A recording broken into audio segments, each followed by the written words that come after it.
What's going on, UFC fans? This is the watch list for UFC 206. Jon Anik here. Of course, this watch list is starring Sean Shelby. Dude, beard looks good.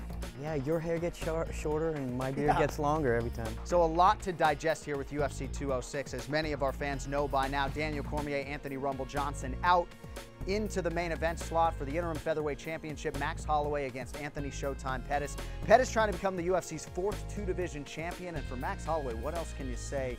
Chasing a 10th consecutive UFC win and, of course, his first piece of UFC gold.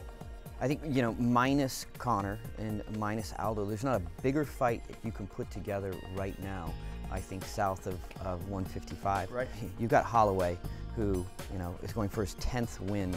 That is, to put that into perspective, like MMA-wise, I mean, yeah, boxing, they do that all the time. But a lot of guys build their records on really easy fights. They cut their teeth on easy fights on the way up to 20 or 30-0, and they get their title fight, and they fade into obscurity. Where in MMA, it's not like that, you know?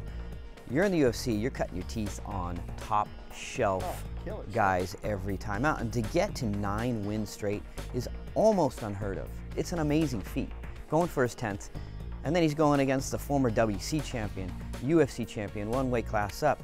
There's not a better match we could have put together. Fun fact, on the October 1st main event, the Portland main event, it was supposed to be Max Holloway versus DOO HO CHOI. Wow. You know, before we got to this.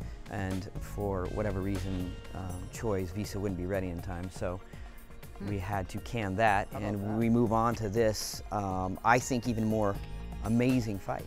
It will be amazing. And let's just get to DOO HO CHOI right now. The Korean Superboy taking on CUB SWANSON.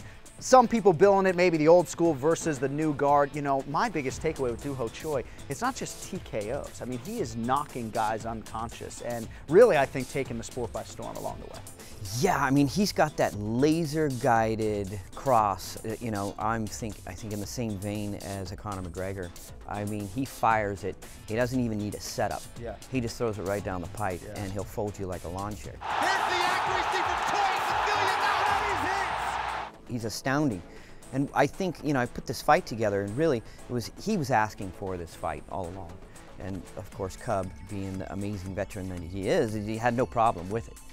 You know, and so you do say old guard versus new guard, but, you know, CUB really still is in the prime. He is top shelf.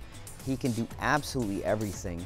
And this is definitely, I mean, without question, the toughest test of Choi's career. And the good thing about fighting a guy like CUB is if he can beat CUB, there's no doubt he's ready for, you know, the top 4 guys. No, I loved it as soon as the fight was announced. I think it's a perfect timing for DOO HO CHOI. And for CUB SWANSON, still has those championship aspirations. That's sort of been the one thing that has eluded him, is a title fight in a major organization. A win here would certainly put him in prime position. Sure, and to be clear, CUB hasn't slipped.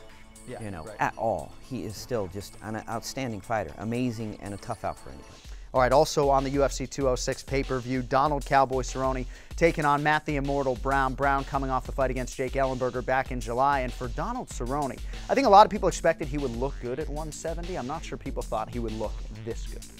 He's looked just amazing, right? And this fight is just, I want to say it's fire, I want to say it's it's a friggin' hurricane in the octagon. I mean, just a ton of offense coming at you. I don't even know what to think about this fight. It's just going to be, I don't even know. I mean, if there was ever a fight that you guaranteed and you're going to bet your house on that's just going to be explosive, this is the one.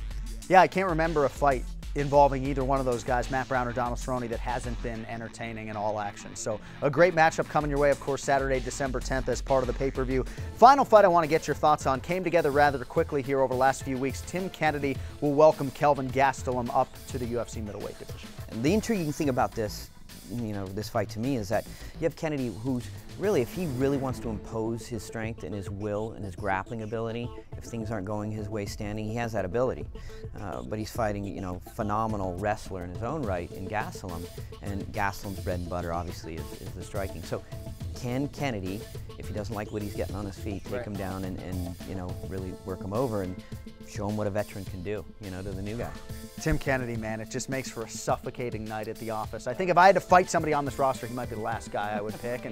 And we'll see how it goes for Gastelum, of course, up a division. Obviously, the weight cut struggles are well documented for him at 70. So Gastelum Kennedy also part of the pay-per-view coming up at UFC 206. All right, thank you all for watching the watch list. With that, for Sean Shelby, I'm Jon Anik. We will see you next time for UFC 207.